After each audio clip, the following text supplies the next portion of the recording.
Bismillahirrahmanirrahim. Assalamualaikum warahmatullahi wabarakatuh.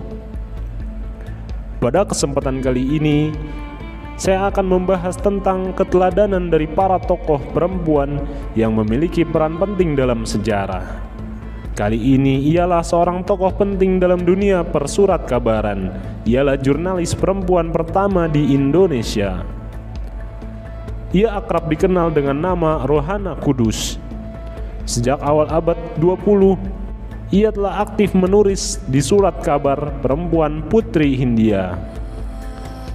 Pada masa yang sama, ia juga aktif dalam dunia pendidikan, mendirikan sebuah sekolah kerajinan amal setia di Koto Gadang, tepatnya pada tahun 1911.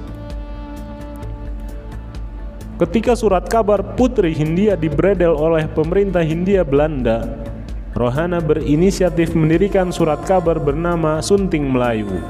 Surat kabar ini tercatat sebagai salah satu surat kabar perempuan pertama di Indonesia. Rohana dilahirkan dengan nama Siti Ruhana pada tanggal 20 Desember 1884 di desa Koto Gadang, Kabupaten Agam, di pedalaman Sumatera Barat, Hindia Belanda.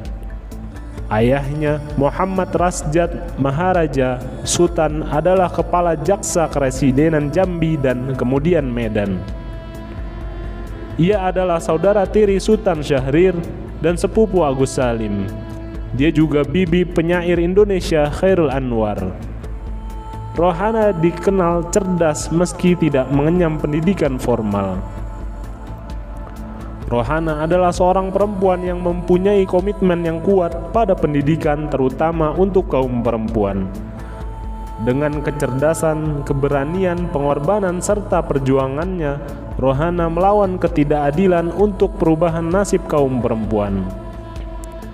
Pada zamannya, Rohana termasuk salah satu dari segelintir perempuan yang percaya bahwa diskriminasi terhadap perempuan, termasuk kesempatan untuk mendapat pendidikan, adalah tindakan semena-mena dan harus dilawan.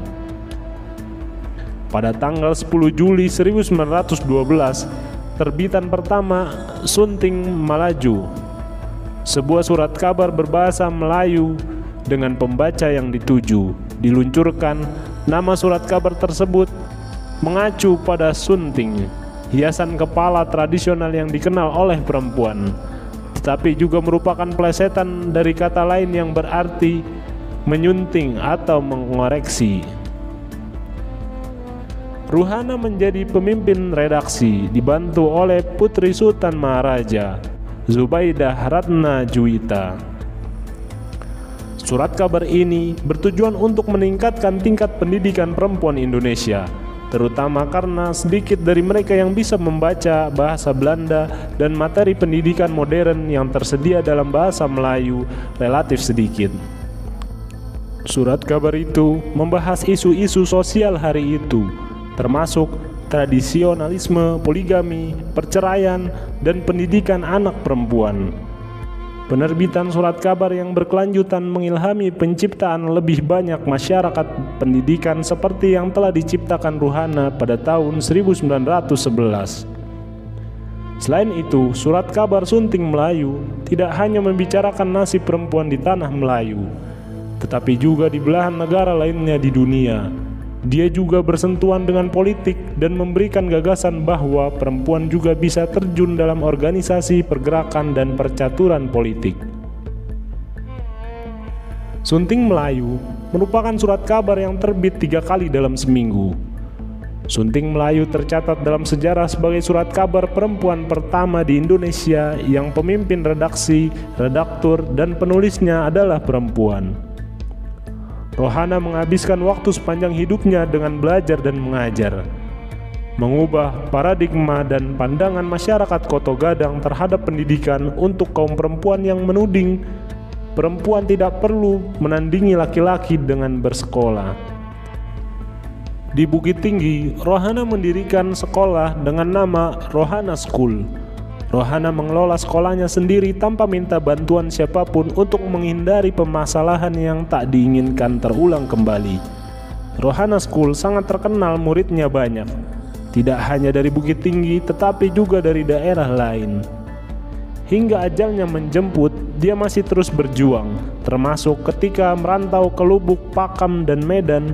Di sana dia mengajar dan memimpin Surat Kabar Perempuan Bergerak.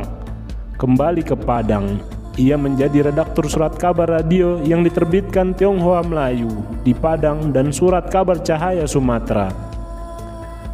Rohana Kudus meninggal di Jakarta pada tanggal 17 Agustus 1972. Ia dimakamkan di Taman Pemakaman Umum Karet Bifak.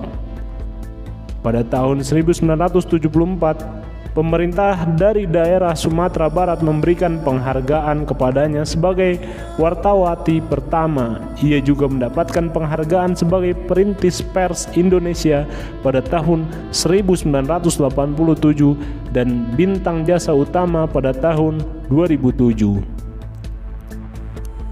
Sejak 7 November 2019, pemerintah Indonesia mendeklarasikan Rohana Kudus sebagai pahlawan nasional Indonesia melalui keputusan Presiden nomor 120/TK/2019. Wassalamualaikum warahmatullahi wabarakatuh.